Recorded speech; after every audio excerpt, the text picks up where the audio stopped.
하나님의 말씀은 에스겔 37장의 말씀 계속 이어서 함께 배우도록 하겠습니다. 에스겔 37장의 말씀입니다.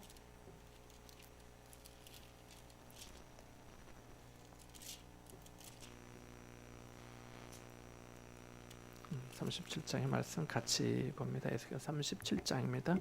1절부터 마지막 28절까지 같이 보겠습니다. 함께 봅니다.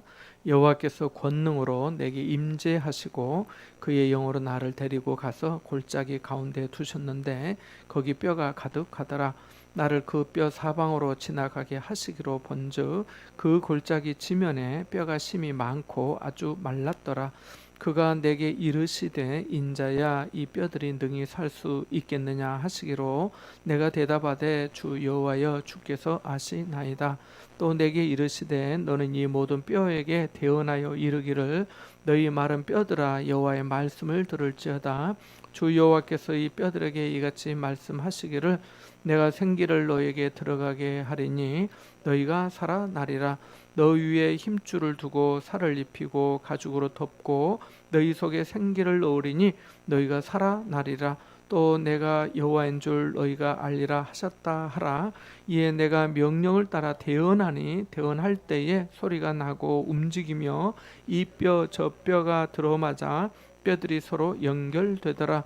내가 또 보니 그 뼈에 힘줄이 생기고 살이 오르며 그 위에 가죽이 덮이나 그 속에 생기는 없더라. 또 내게 이르시되 인자야 너는 생기를 향하여 대언하라. 생기에게 대언하여 이르기를 주 여호와께서 이같이 말씀하시기를 생기야 사방에서부터 와서 이 죽음을 당한 자에게 불어서 살아나게 하라 하셨다 하라. 이에 내가 그 명령대로 대언하였더니 생기가 그들에게 들어가매 그들이 곧 살아나서 일어나 서는데 극히 큰 군대더라. 또 내게 이르시되 인자야 이 뼈들은 이스라엘 온 족속이라. 그들이 이르기를 우리의 뼈들이 말랐고 우리의 소망이 없어졌으니 우리는 다 멸절되었다 하느니라. 그러므로 너는 대언하여 그들에게 이르기를 주 여호와께서 이같이 말씀하시기를 내 백성들아 내가 너희 무덤을 열고 너희로 거기에서 나오게 하고 이스라엘 땅으로 들어가게 하리라. 내가 너희 무덤을 열고 너희로 거기에서 나오게 한즉 너희는 내가 여호와인 줄을 알리라. 내가 또 내 영을 너희 속에 두어 너희가 살아나게 하고 내가 또 너희를 너희 고국 땅에 두리니 나 여호와가 이 일을 말하고 이룬 줄을 너희가 알리라. 여호와의 말씀이니라. 여호와의 말씀이 또 내게 임하여 이르시되 인자야 너는 막대기 하나를 가져다가 그 위에 유다와 그 짝 이스라엘 자손이라 쓰고 또 다른 막대기 하나를 가지고 그 위에 에브라임의 막대기 곧 요셉과 그 짝 이스라엘 온 족속이라 쓰고 그 막대기들을 서로 합하여 하나가 되게 하라. 네 손에서 둘이 하나가 되리라. 내 민족이 내게 말하여 이르기를 이것이 무슨 뜻인지 우리에게 말하지 아니하겠느냐 하거든 너는 곧 이르기를 주 여호와께서 이같이 말씀하시기를 내가 에브라임의 손에 있는 바 요셉과 그 짝 이스라엘 지파들의 막대기를 가져다가 유다의 막대기에 붙여서 한 막대기가 되게 한즉 내 손에서 하나가 되리라 하셨다 하고 너는 그 글 쓴 막대기들을 무리의 눈앞에서 손에 잡고 그들에게 이르기를 주 여호와께서 이같이 말씀하시기를 내가 이스라엘 자손을 잡혀간 여러 나라에서 인도하며 그 사방에서 모아서 그 고국 땅으로 돌아가게 하고 그 땅 이스라엘 모든 산에서 그들의 한 나라를 이루어서 한 임금이 모두 다스리게 하리니 그들이 다시는 두 민족이 되지 아니하며 두 나라로 나누이지 아니할지라.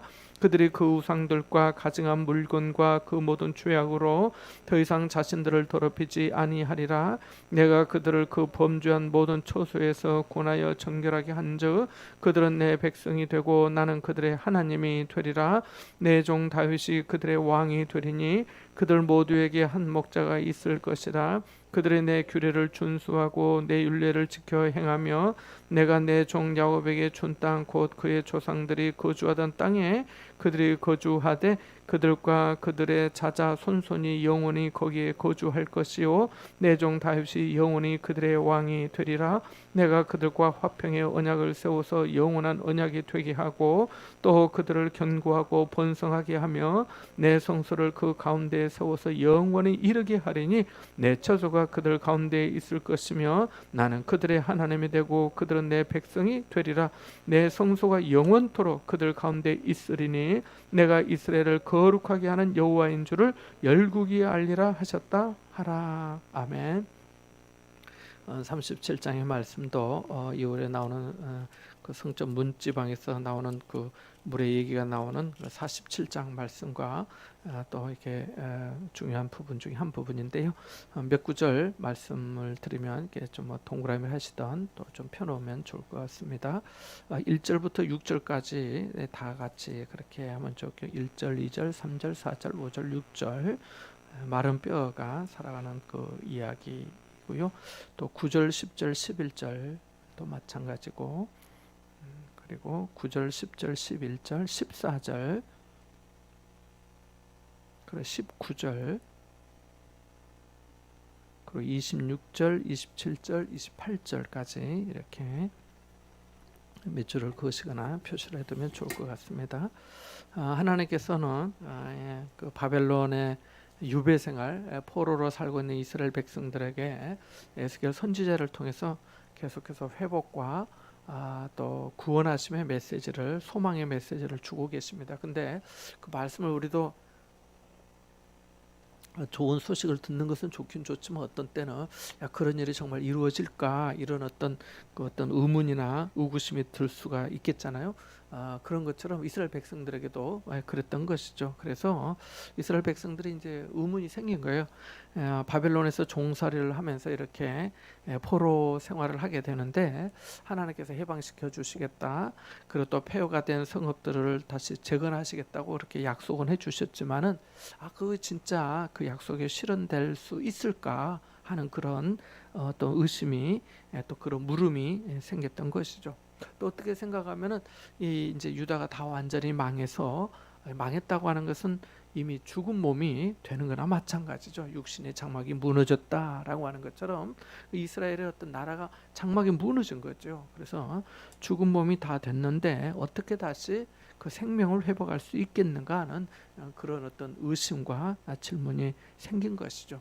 그러니까 현실적으로 보면은 그게 가능하겠나라고 하는 불가능해 보이는 그런 약속이었던 것입니다. 하지만 창세기 2장 7절에 하나님께서 그 사람을 지으시고 그 코에 생기를 불어넣으시니 사람이 생령이 된지라라고 하는 그런 말씀, 그 말씀처럼 흙으로 사람을 지으시고 생기를 그 코에 불어넣어서 사람을 생령되게 하신 하나님의 약속이라면 사정이 달라질 수 있다.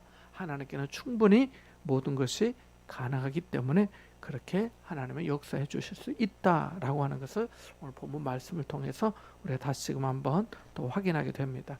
그래서 이 마른 뼈들이 살아나서 나중에 뭐가 됩니까? 10절 말씀해 보니까 극히 큰 군대를 이루게 됩니다. 그래서 어떤 이들은 이 37장의 말씀이 부활에 대한 예표의 말씀이기도 하다 이렇게 보고 있기도 합니다. 자, 조금 더 구체적으로 살펴보면요, 1절에서 3절 사이에 보면 하나님이 권능으로 임재하셔서 여기 임재라는 단어가 나오는데요, 이 문자적으로는 여호와의 손이 내게 임하였다 이런 뜻입니다. 그러니까 하나님의 임재하시 권능으로 내게 임재하시고 그의 영으로 나를 데리고 가서 골짜기 가운데 두셨는데 거기에 뭐가 가득했다고 말씀합니까? 뼈가 가득했다고 말씀하는데 그 뼈가 어느 정도 뼈냐면은 2절 끝부분에 보니까 골짜기 지면에 뼈가 심이 많고 조금이 아니라 많고 그리고 그 뼈의 상태가 아주 말랐더라 이렇게 말씀하고 있습니다. 그러니까 완전 생명이라고는 없는 아주 정말 뼈만 하얀 뼈만. 여러분 혹시 그 2장이나 이렇게 묘를 옮기는 거 보시거나 해본 적이 있으신지 모르겠는데요. 저는 이렇게 뭐 2장도 해보고 또 한 번은 그 여수에서 부목사 할 때 그 2장 하는데 그 목사님 좀 기도를 해주시면 좋겠습니다 해가지고 산에까지 가서 또 2장을 앞두고 뭐 기도하고 한 적도 한 번 있는데요. 그래서 이렇게 2장 하면은 이제 물이 있는 데는 이게 잘 썩지가 않고 또 좋은 땅에 이렇게 좀 묻어졌다고 하는 그 장지 묘지에는 이렇게 정말 잘 썩어서 정말 뼈만 남고 어떤 때는 뼈 조각만 하얗게 이렇게 남아 있는 것을 볼 수 있고요. 참 신기한 것은 이 머리카락 있잖아요. 머리카락은 그때도 있더라고. 정말 오랫동안. 여러분 머리카락이 그렇게 소중합니다. 나는 이제 재고가 얼마 안 남아가지고 그러긴 하지만 그래서 머리카락 안 썩어요, 안 썩어. 그대로 있는 거 봤는데요. 하여튼 하나님께서 권능으로 에스겔을 인도해서 골짜기로 인도하는데 거기 보니까 뼈가 많고 그리고 뼈의 상태가 아주 말랐다 이렇게 말씀하고 있습니다. 그러면서 하나님이 말씀하십니다. 3절 4절에 보니까 이 뼈들이 능히 살겠느냐 이렇게 말합니다. 이 뼈들이 능히 살겠느냐라고 말씀하십니다. 그래서 에스겔이 어떻게 대답합니까? 내가 대답하되 주 여호와여 주께서 아시나이다라고 말씀합니다. 그러니까 이 뼈들이 능히 살겠느냐라고 하는 이 질문은 뭐냐면 불가능한 것을 강조하고 있는 거예요. 수사적인 질문이죠. 이게 살 수 있겠나? 아니 그렇게 바싹 마른 그런 많은 뼈들이 살아날 수 있겠어요, 없겠어요? 그럼 못 사는 거죠. 못 사는 거예요. 살 수 있겠느냐? 도저히 불가능하다. 완전히 소망이 없음을 말씀하고 있는 거거든요. 그런데 그것이 살아난다는 것은 놀라운 능력과 기적의 역사인 것이죠. 그래서 하나님이 물으신 거죠. 이 뼈들이 능히 살 수 있겠느냐? 사람으로서는 할 수가 없는 거죠. 그러니까 여기서 살 수 있겠느냐라고 하는 이 그 어떤 동사라면 그 주어가 뼈가 돼서는 못 사는 거죠. 그러나 하나님께서 살릴 수 있겠느냐라고 한다면 문제가 달라지는 거죠.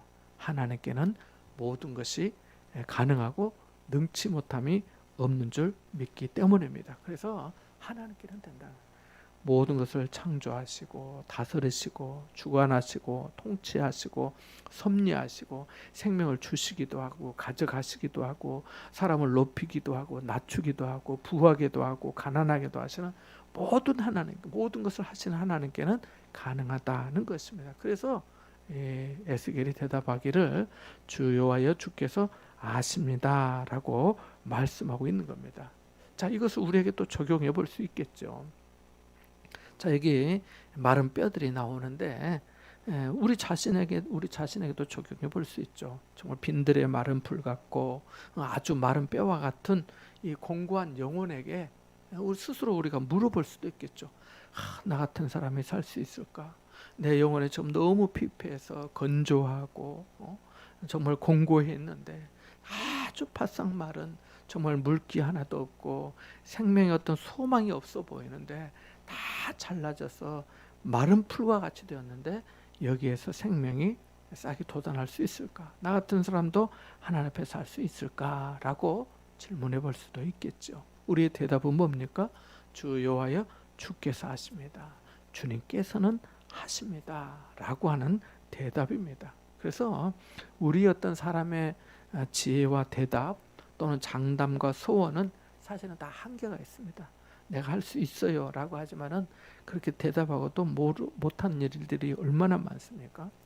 요한계시록 7장 13절 14절에 보면요, 모든 족속과 나라와 거기서 흰 옷 입은 사람들이 어린 보좌에 앉으신 어린 양 하나님과 그 어린 양 앞에 구원하심이 어린 양께 있도다 하나님께 있도다 하면서 찬미하고 외치는 대목이 나옵니다. 그때 또 천사들도 그렇게 같이 찬미하는 대목이 나오는데 한 장로가 흰 옷 입은 사람들이 누구고 어디서 왔냐라고 하는 묻는 얘기가 나옵니다. 그때 말씀해 보면 이렇게 말합니다. 내 주여 당신이 아시나이다 라고 말합니다. 자, 이 많은 사람들, 구원받은 백성들, 흰 옷 입은 백성들, 천사들이 하나님을 찬송하고 또 보좌에 앉으신 하나님을 높이고 그 원하심이 어린 양께 있도다 하면서 노래하는데 이 흰 옷 입은 사람들이 다 어디서 하고 누구냐라고 하니까 내 주여 주님 당신이 아십니다 라고 주께서 하십니다 라고 하는 그런 말씀이 나옵니다. 예수님께서 부활하시고 난 다음에 베드로에게도 물으셨죠. 네가 이 사람들보다 나를 더 사랑하느냐. 첫 번째는 그렇게 물으셨어요. 이 사람들보다 나를 더 사랑하느냐. 비교급으로 물으신 거예요. 네가 나를 사랑하느냐가 묻는 게 아니고 이 사람들도 사랑하는데 이 사람들보다 나를 더 사랑하느냐라고 물으셨어요. 그때 베드로가 뭐라고 대답했죠? 내가 주를 사랑하는 줄 주께서 아십니다. 이렇게 대답했어요.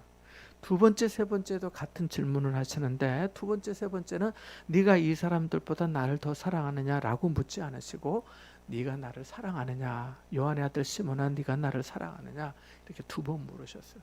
그래서 처음에 내가 사랑하는 줄 주께서 아십니다. 이렇게 대답하고 그 뒤에도 마찬가지예요. 자, 그런데요. 우리가 한번 생각해 봐요. 생각해 볼까요? 누군가가 여러분에게 물어봤다고 해요. 당신 나 사랑해? 내가 당신 사랑해. 당신이 알잖아. 이런 말을 이제 보통 하는데 이 말도 사랑하는 마음이 있을 때 하는 말이에요. 그래요, 안 그래요? 그렇죠. 사랑하는 마음이 없으면은 그 말이 안 나와요. 내가 당신 사랑하는 줄 당신이 알잖아요. 내가 사랑해라고 하는 말은 내가 사랑한다고 하는 그 말의 어떤 의미나 정도나 강도나 이 분량, 함량이라고 하는 것이 상대방이 어떻게 생각할지를 몰라요. 나는 사랑한다고 하긴 하지만 뭐 네가 뭘 날 사랑해? 이렇게 생각할 수도 있고 내가 당신 그래 당신 나 많이 사랑하는 거 내가 알지. 그러니까 사실은 내가 사랑한다고 고백하긴 하지만 내 사랑이 어떻게 받아들여지고 측정될지는 상대방에게 있는 거예요. 그래요, 안 그래요? 내가 너무 어려운 얘기 한 거예요? 그런 거잖아요.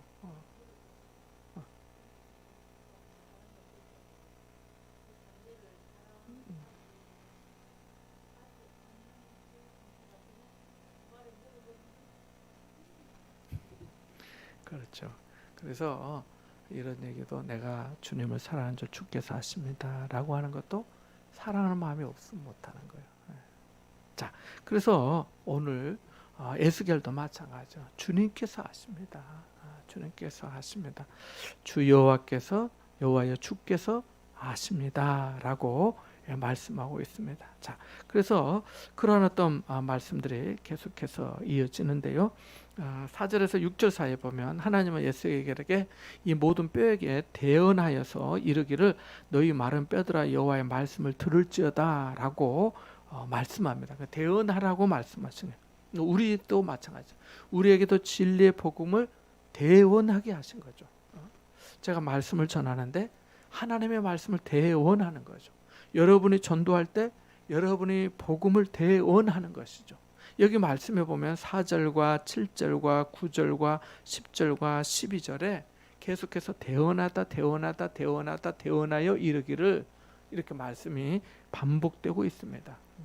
대언만이 아니에요. 대언만이. 하나님의 말씀을 대신 전달하는 이 대언만이 아니라 우리가 그리스도인으로서 다른 모든 사람들에게 향기와 냄새도 풍기는 거예요. 고린도후서 2장 12절 한번 읽어볼까요? 고린도후서 2장 12절 말씀입니다. 고린도후서 2장 12절 말씀 보겠습니다. 하나님의 말씀만 전해주는 게 아니고 15절에서 16절까지 같이 읽어보겠습니다. 같이 2장 15절 16절입니다. 고린도 후서 같이 봅니다. 우리는 구원받는 자들에게나 망하는 자들에게나 하나님 앞에서 그리스도의 향기니 이 사람에게는 사람으로부터 사망에 이르는 냄새요 저 사람에게는 생명으로부터 생명에 이르는 냄새라 누가 이 일을 감당하리요. 아멘. 상대방은 모를 수 있어요. 상대방은 모를 수 있어.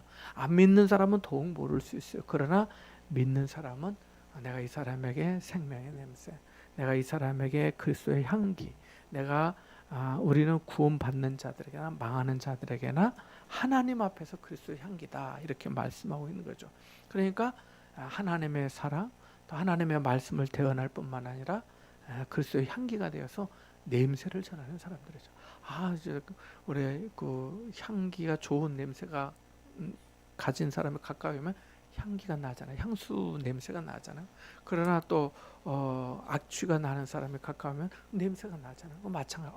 좀 씻고 오지. 뭐 이렇게 하는 것처럼 마찬가지라는 거죠. 그래서 대언하는 것도 마찬가지고 우리가 그리스도인으로서 다른 누군가에게 생명의 냄새, 구원에 이르는 냄새를 전해주는 것도 마찬가지다. 누가 이 일을 감당할 수 있겠냐라고까지 반문하면서 말씀하고 계십니다. 자, 그러면 하나님은 에스겔에게 대언하도록 하신 게 뭐냐?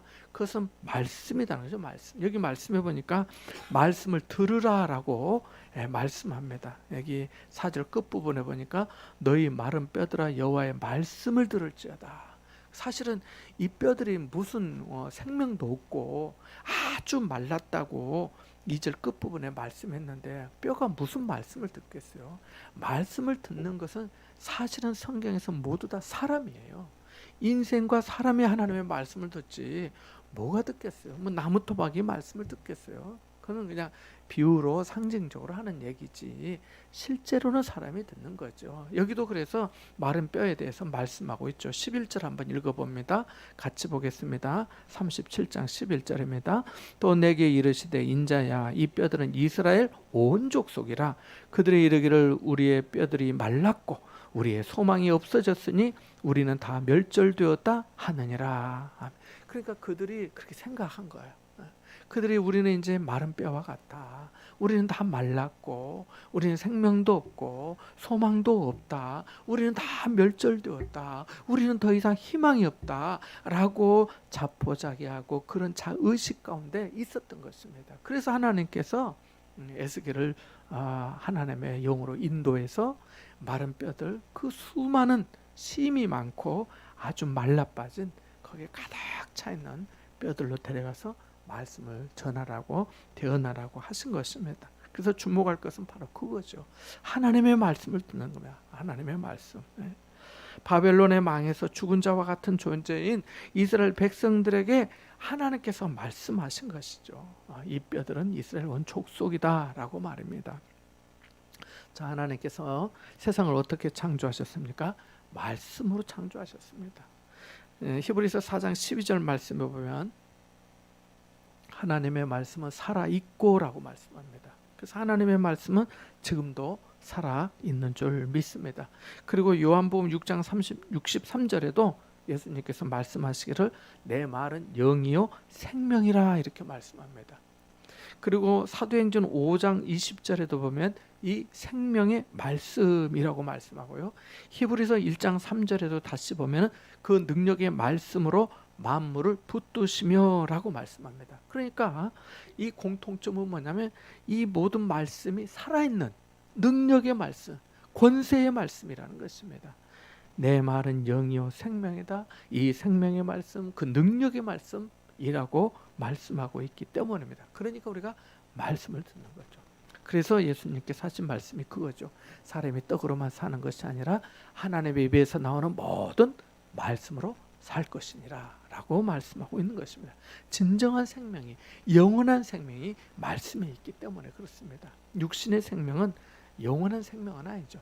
우리의 육신의 어떤 건강과 또 생명을 또 유지하는 데는 필요하지만 그것이 영원한 생명이 되지는 아니한다는 것입니다.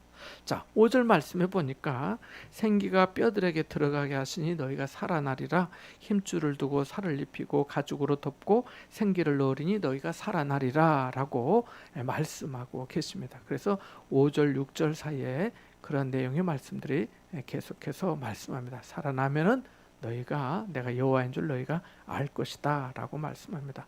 7절에서 10절 사이에 보면 에스겔이 대언할 때에 뼈들이 소리가 나고 움직이고 이 뼈 저 뼈가 들어맞아서 뼈들이 서로 연결이 되고 또 뼈에 힘줄이 생기고 살이 오르며 그 위에 가죽이 덮이나 그 속에는 생기가 없었다라고 말씀합니다. 그래서 생기를 향하여 또 대언하라고 말씀하시는데요. 9절과 10절 말씀 한번 읽어보겠습니다. 같이 봅니다. 또 내게 이르시되 인자여 너는 생기를 향하여 대언하라. 생기에게 대언하여 이르기를 주 여호와께서 이같이 말씀하시기를 생기야 사방에서부터 와서 이 죽음을 당한 자에게 불어서 살아나게 하라 하셨다 하라. 이에 내가 그 명령대로 대언하였더니 생기가 그들에게 들어가매 그들이 곧 살아나서 일어나 서는데 극히 큰 군대더라. 아멘. 그래서 여기 말씀에 그렇게 이제 생기를 불어넣고 또 생기가 들어가고 살아나서 일어나 섰는데 큰 군대였다라고 말씀합니다. 이 뼈들이 정말 살게 된 것이죠.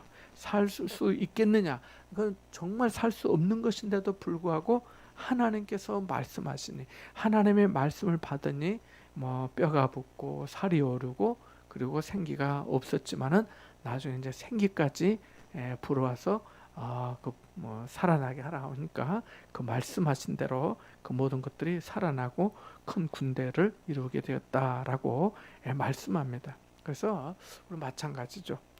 우리의 삶도 또 우리의 믿음도 생기 있는, 생명 있는 믿음이 되어야겠습니다. 하나님은 죄 허물로 죽임을 당한, 정말 죽을 수밖에 없는 우리를 살려주셨기 때문입니다. 에베소서 2장 한번 읽어볼까요? 1절에서 5절까지 한번 찾아보겠습니다. 이 말씀이 좀 신학적으로도 중요한 말씀인데요. 에베소서 2장 1절에서 5절 말씀, 에베소서가 교회에 대해서, 일치에 대해서, 또 구원론에 대해서 많이 말씀을 해주고 있거든요. 또 예정도 마찬가지잖아요. 에베소서 2장 1절에서 5절까지 한번 같이 읽어봅니다. 그는 허물과 죄로 죽었던 너희를 살리셨도다. 그때 너희는 그 가운데서 행하여 이 세상 풍조를 따르고 공중의 권세 잡은 자를 따랐으니 곧 지금 불순종의 아들들 가운데서 역사하는 영이라. 전에는 우리도 다 그 가운데서 우리의 육체의 욕심을 따라 지내며 육체와 마음에 원하는 것을 하여 다른 이들과 같이 본질상 진노의 자녀이었더니 긍휼이 풍성하신 하나님이 우리를 사랑하신 그 큰 사랑을 인하여 허물로 죽은 우리를 그리스도와 함께 살리셨고 너희는 은혜로 구원을 받은 것이라. 아멘. 이게 뭐 1절에서 5절 뭐 내용은 그 길이는 분량은 작지만 매우 중요한 내용을 다 담고 있습니다. 허물과 죄로 죽었던 우리 인생, 그러나 하나님께서 우리를 살려주셨고, 또 우리가 허물과 죄로 죽었던 그때에는 세상 풍조를 따르고 공중의 권세 잡은 자를 따르고 불순종 아들들 가운데 역사하는 그 영의 지배를 받아서 살았다. 전에는 우리의 육체의 욕심을 따라 지내고 본질상 진노의 자녀이었지만 긍휼이 풍성하신 하나님이 우리를 사랑하신 그 큰 사랑을 인하여 우리가 뭘 잘했거나 뭘 공로가 있었거나 뭐가 의로워서거나 뭘 해서가 아니라 그냥 그 크신 사랑을 인하여 허물로 죽은 우리를 그리스도와 함께 살려주셨다. 그래서 여러분은 은혜로 구원을 받은 것입니다 라고 이렇게 말씀하고 있는 것입니다. 그래서 오늘 본문에도 마찬가지, 이스라엘 백성들이 마른 뼈와 같은데 정말 살 소망이 없고 생기도 없고 생명도 없는데 하나님께서 다 살려주신 것이죠. 큰 군대를 이루게 해주신 것이죠. 이스라엘이 강해서가 아니라 강하신 하나님의 영을 의지하는 백성으로 새롭게 거듭나게 된 것이죠. 자, 11절에서 14절 사이에 보면 이스라엘은 아까 말씀드린 대로 스스로 우리의 뼈들이 말랐고 우리의 소망이 없어졌다, 우리는 다 멸절되었다, 그렇게 말했던 것입니다. 그러니까 완전히 다 절망한 거죠. 완전히 절망한 겁니다. 더 이상 소망의 어떤 싹이라고 희망이라고 하는 보이지 않았던 것이기 때문에 그렇습니다. 자, 그래서 하나님께서 말씀하시기를 내 백성들아 내가 너희 무덤을 열고 너희로 거기에서 나오게 하고 이스라엘 땅으로 들어가게 하리라.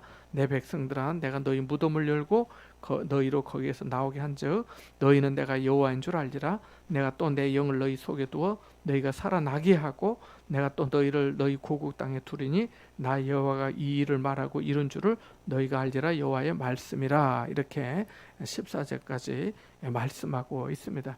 거기 말씀 12절 말씀해 보니까 뒷부분에 내가 너희 무덤을 열고 너희로 거기에서 나오게 하고 이렇게 말씀합니다. 그러니까 이스라엘 백성들이 스스로 뭐 무덤을 열거나 하는 건 하나도 없습니다. 전적으로 하나님의 은혜와 그 크신 사랑을 인하여 또 하나님의 능력으로 또 하나님의 뜻으로 구원해 주시는 거죠. 그래서 거기서 나오게 하고 이 말씀은 출애굽 구원 사건을 연상시켜 주기도 합니다. 그래서 내 백성을 애굽에서 나오게 하고 이끌어내어 이렇게 말씀하시니까요. 그리고 이유는 단 하나입니다. 그렇게 하신 이유가 뭐냐? 13절에 내 백성들아 라고 하는 겁니다. 하나님께서 생각하시는 것은 내 백성이기 때문에, 내 자녀이기 때문에. 구약에서는 내 백성 이렇게 말씀하시지만 신약에서는 백성보다 더 가까운 자녀 삼아 주셨다라고 말씀합니다. 그러니까 얼마나 큰 은혜인지 모르죠. 내가 너희 무덤을 열고 거기에서 나오게 한즉이라고 13절에도 말씀하고 있고요. 또 14절에도 내가 또 내 영을 너희 속에 두어서 살아나게 할 거다라고 말씀합니다. 마치 마른 뼈들을 살아나게 하신 것처럼 그렇게 하겠다고 말씀하십니다. 그래서 이 말씀 14절 말씀은 36장 26절 27절 말씀과 연결되기도 합니다. 다시 한번 읽어볼까요? 36장의 26절 27절 같이 한번 읽어보겠습니다. 또 새 영을 너희 속에 두고 새 마음을 너희에게 주되 너희 육신에서 굳은 마음을 제거하고 부드러운 마음을 줄 것이며 또 내 영을 너희 속에 두어 너희로 내 율례를 행하게 하리니 너희가 내 율례를 지켜 행할지라. 아멘. 그래서 하나님께서 내 영을 너희 속에 두어 너희가 살아나게 하고 라고 말씀합니다. 이 말씀을 좀 뒤집어서 우리에게 적용하자면은 하나님의 예수님께서 니고데모에게 물과 성령으로 아니하고는 거듭날 수 없다 이렇게 말씀하셨잖아요. 마찬가지인 거예요. 그래서 하나님의 영이 아니고는 성령이 아니고는 우리가 살아날 수가 없습니다. 성령이 아니고는 부드러운 사람이 되지를 못해요.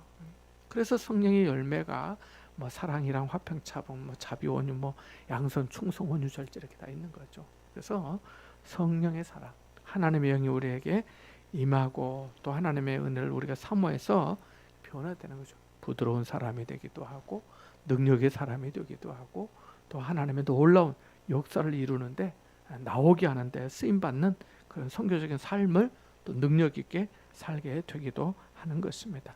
자, 15절에서 19절 사이에 보면 막대기 하나를 가져다가 그 위에 유다와 그 짝 이스라엘 자손이라 쓰고 또 다른 막대기 하나를 가지고 그 위에 에브라임 막대기 곧 요셉과 그 짝 이스라엘 온 족속이라 쓰고 그 막대기들을 서로 합하여 하나가 되게 하라고 네 손에서 둘이 하나가 되리라고 하시면서 백성들이 이것이 무엇이냐고 묻거든 내가 에브라임 손에 있는 바 요셉과 그 짝 이스라엘 지파들의 막대기를 가져다가 유다의 막대기에 붙여서 한 막대기가 되게 한즉 내 손에서 하나가 되리라 하셨다 하라고 말씀합니다. 그것이 바로 16절, 17절, 18절, 19절 말씀인데요. 우리 19절 말씀만 한 번 더 읽어보겠습니다. 19절입니다.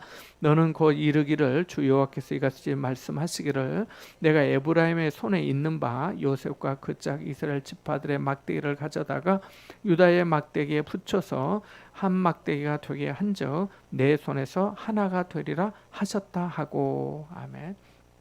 그래서 하나님의 손에서 두 막대기가 하나가 되는 겁니다.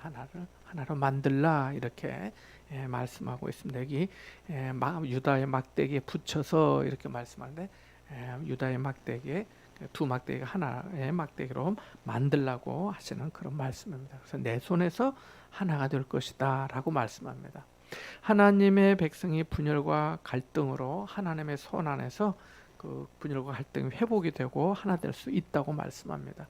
우리가 알다시피 북쪽의 10지파가 그 솔로몬의 아들 르호보암 때 르호보암의 왕권을 거절하고 그 여로보암을 중심으로 10지파가 따로 하게 되고 또 유다와 베냐민 지파는 이제 남쪽으로 분리가 되죠. 그래서 그냥 통상 유다 지파다 이렇게 하기도 하는데요. 그래서 이 두 민족이 결국은 분리되었고 결국 이스라엘이 아수르에 망하고 나중에 유다도 바벨론에 망하고 다 그렇게 분열과 갈등으로 그렇게 끝나고 말죠. 근데 하나님이 이 모든 것들을 다 하나로 해서 다시 만드시겠다라고 말씀합니다. 그러니까 어느 누구가 주도를 해서 하는 어떤 정치적인 어떤 연합이나 하나됨이 아니라 하나님의 주도 아래 하나님께서 주체가 되셔서 하나님께서 그 모든 것들을 하시겠다는 거죠. 중요한 것은 그 하나님의 말씀에 순종함으로 그 하나됨이 이루어진다는 거죠.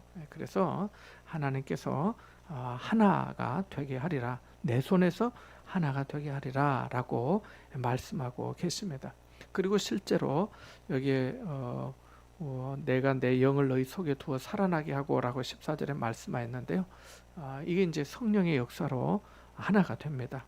그래서 아까 말씀드린 대로 사람은 성령으로 거듭나게 되고 성령으로 살아가게 됩니다. 그래서 우리가 영적인 인간, 영적인 삶, 영의 사람 이런 말을 하기도 하는 거죠. 반목과 분열을 끝내고 안식과 평화의 나라가 하나님의 손 안에서 될 것이다 라고 하는 겁니다. 실제로 오순절 성령 강림 사건 이후에 서로 원수 관계였던 예루살렘과 유다와 사마리아가 복음으로 하나가 됩니다. 우리가 요한복음 4장에서 사마리아 여인이 예수님 물 좀 달라 하니까 당신은 유대인으로서 짜여 사마리아인 저에게 물을 달라 합니까? 라고 했을 때 성경은 유대인과 사마리아에 상종하지 아니했다 이렇게 말씀하고 있거든요. 그리고 그러니까 이 예수님 당시에도 그 유대 땅에 있는 사람들이 저 북쪽에 그 사마리아 지방의 사람들은 좀 무시한 거예요. 좀 피가 섞이고 깨끗하지 못하다고 보고 그랬던 거죠. 그래서 늘 어떤 안에 로마의 속국으로 다 같이 있으면서도 그래도 당신들하고 우리하고는 결이 달라, 혈통이 달라, 뭐 이런 거 말이에요. 그래서 우월감과 교만함들이 많았거든요. 그런데 예수님께서 오직 성령이 너희에게 임하시면 너희가 권능을 받고 하나님의 임재하심과 하나님의 손에 붙들림을 받아서 예루살렘과 온 유대와 사마리아와 땅끝까지 이르러 내 증인이 되리라 이렇게 말씀하거든요. 그래서 오순절 성령 강림 사건이 사도행전 2장에 나타나면서 그때부터 바로 나가서 복음을 전하게 되고 많은 사람들이 하나님께 돌아오게 됩니다. 그리고 난 다음에 돌아오게 되기도 하면서 예루살렘 교회가 계속 부흥을 하는 거죠. 세례받는 사람 하루에 3,000명 되기도 하고요. 자, 그런데 그와 또 동시에 박해도 심해집니다. 그래서 이제 사람들 흩어지게 되는데 사마리아로 각지로 흩어지게 됩니다. 근데 흩어지면서 사마리아 가서 이제 복음을 전하게 되죠. 그래서 나중에 예루살렘의 사도들이 사마리아에도 복음이 전해졌다 함을 듣고 사람들을 보내게 됩니다. 그래서 또 거기서 보내면서 나중에 그런 역할을 했던 사람들이 베드로이기도 하고 또 사도 바울도 나중에 이제 등장하면서 거기 지역을 또 찾아가기도 하고 또 사마리아뿐 아니라 더 많은 뭐 고린도도 가고 데살로니가도 가고 에베소도 가고 빌립보도 가고 다 가게 되잖아요. 그래서 성령 안에서 이 모든 것들이 장벽이 넘어지고 어떤 그런 말씀드리는 유다와 사마리아 어떤 반목 또 갈등 또 이런 것들이 이제 다 가라앉으면서 성령 안에서 우리가 그리스도 안에서는 유대인이나 헬라인이나 야만인이나 자유자나 아무 상관이 없고 모두 다 하나이다고 고백하게 되잖아요. 그것이 성령 안에서 하나인 거죠. 그래서 성령 안에서 우리가 한 하나님, 한 세례, 한 믿음으로 우리가 한 가지 하나의 믿음을 고백하게 되는 것입니다. 자, 그래서 이렇게 원수가 되었던 관계가 성령으로 하나가 된 것입니다. 자, 20절에 23절 사이에 보면 글쓴 막대기를 무리의 눈앞에서 잡고 여호와께서 내가 잡혀간 여러 나라에서도 인도하여 고국 땅으로 돌아오게 하고 이스라엘이 한 나라를 이루고 한 임금이 다스리게 할 것이라고 말씀하시면서 결국 그 한 임금은 다윗이라고 말씀하게 됩니다. 22절 말씀 한번 읽어보겠습니다. 22절 말씀 같이 봅니다. 그 땅 이스라엘 모든 산에서 그들이 한 나라를 이루어서 한 임금이 모두 다스리하기를 하리니 그들이 다시는 두 민족이 되지 아니하며 두 나라로 나누이지 아니할지라. 24절 봅니다. 내가 내 종 다윗이 그들의 왕이 되리니 그들 모두에게 한 목자가 있을 것이라. 그들이 내 규례를 준수하고 내 율례를 지켜 행하며. 아멘. 그리고 25절 끝부분에 보면 내 종 다윗이 영원히 그들의 왕이 되리라 라고 말씀합니다. 그리고 26절, 27절, 28절까지 같이 한번 읽어보겠습니다. 내가 그들과 언약을 세워서 영원한 언약이 되게 하고 또 그들을 견고하고 번성하게 하며 내 성소를 그 가운데에 세워서 영원히 이르게 하리니 내 처소가 그들 가운데 있을 것이며 나는 그들의 하나님이 되고 그들은 내 백성이 되리라. 내 성소가 영원토록 그들 가운데 있으리니 내가 이스라엘을 거룩하게 하는 여호와인 줄을 열국이 알리라 하셨다 하라. 아멘. 그래서 하나님께서 다윗 내 종 다윗은 결국은 예수님의 오심을 말씀하고 있습니다. 그래서 예수님만이 영원한 만왕의 왕이 되심을 우리에게 말씀해 주고 계시고요. 그리고 화평의 언약을 그리스도의 십자가로 그리고 고린도후서에 그렇게 말씀하고 있는데 세우신다고 하는데 우리 고린도후서 한 번만 좀 찾아볼까요? 고린도후서 5장입니다.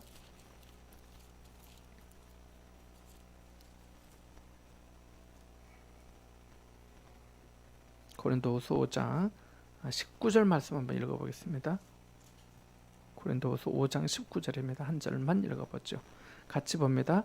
곧 하나님께서 그리스도 안에 계시사 세상을 자기와 화목하게 하시며 그들의 죄를 그들에게 돌리지 아니하시고 화목하게 하는 말씀을 우리에게 부탁하셨느니라. 아멘.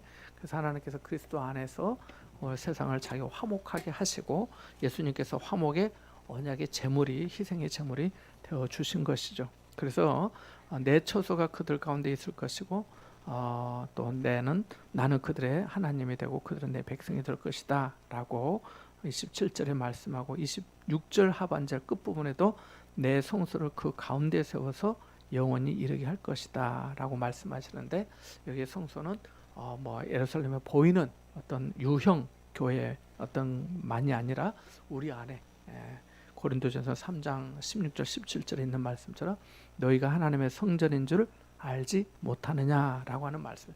그러니까 하나님의 새 영을 우리에게 주시고 또 그 영 안에 우리가 성전 삼아서 하나님 그 영으로 성전 삼아서 우리 안에 계시는 것이고 그렇게 하다 보니까 28절 내 성소가 영원토록 그들 가운데 있을 것인데 내가 이스라엘을 거룩하게 하는 하나님인 줄 열국이 알게 될 것이다 라고까지 말씀합니다. 그러니까 그 성령으로 말미암아 거룩하게 되고 부드럽게 되고 순종하게 되고 하나 되고 또 생명의 삶을 살게 되는 것입니다. 자, 오늘 말씀을 좀 정리하면요. 첫 번째로 내가 마른 뼈가 살아날 수 있다면 내 영혼도 소생할 수 있다는 것입니다. 하나님의 은혜로 말입니다. 다윗이 그래서 고백한 거잖아요. 내 영혼을 소생시키시고 자기 이름을 위하여 의의 길로 인도하시는 도 다윗이 한 거죠. 자기 고단하고 공고한 정말 그 메마른 그 영혼을 하나님께서 소생시켜 주신 것들을 몇 번이나 여러 번 체험했던 것입니다. 두 번째는 마른 뼈가 군대가 된다는 겁니다. 이거 말이 안 되는 건데 그리스도 안에서는 말이 안 되는 일도 되는 줄 압니다. 그래서 믿는 자는 하나님의 군대다는 것을 그래서 찬송가에도 나와 있잖아. 믿는 사람들은 군병 같으니 라고 말입니다. 세 번째는 무덤을 열고 나오게 하라고 하신 것처럼 예수님께서 하셨잖아요. 나사로야 나오너라 라고 말씀하신 것처럼 주님은 우리를 살리시고 또 내 백성보다 더 친근한 자녀로 삼아주셔서 우리가 정말 허물과 죄로 죽었던 우리를 살려주셨고 이제 정말 나중에 우리도 다시금 오늘 말씀에서처럼 무덤을 열고 부활하게 될 것을 우리가 믿고 또 소망하게 됩니다. 네 번째는 하나님의 손 안에서 이 민족도 하나가 되게 해달라고 우리가 좀 기도해야 되겠습니다. 화평의 언약을 세워서 영원한 언약 백성으로 하나님 살게 해주십시오 라고 우리가 민족과 나라를 위해서 이렇게 또 생각하며 기도해야 되겠습니다. 우리 같이 한번 기도할까요? 오늘 말씀을 생각하면서 참 마른 뼈를 살리셔서 큰 군대로 삼으시고 또 백성들에게 참 절망과 좌절 가운데 있는 우리의 소망이 없어졌다, 우리가 뼈들이 말랐다, 우리는 다 멸절됐다라고 그렇게 생각했던 자포자기한 그 사람들에게 하나님께서 소망을 주시고 생명을 주시고 능력을 주시고 새 영을 주셨던 것처럼 저희에게도 은혜 더해 주셔서 우리의 영혼을 소생시켜 주시고 참으로 믿는 자는 하나님의 군대다 했으니 우리가 그런 하나님 앞에 쓰임받는 그런 군대의 또 군인의 삶이 될 수 있도록 하나님께서 은혜 베풀어 달라고 우리나라 민족 가운데도 함께 해달라고 우리 같이 한번 함께 기도하겠습니다. 기도합니다.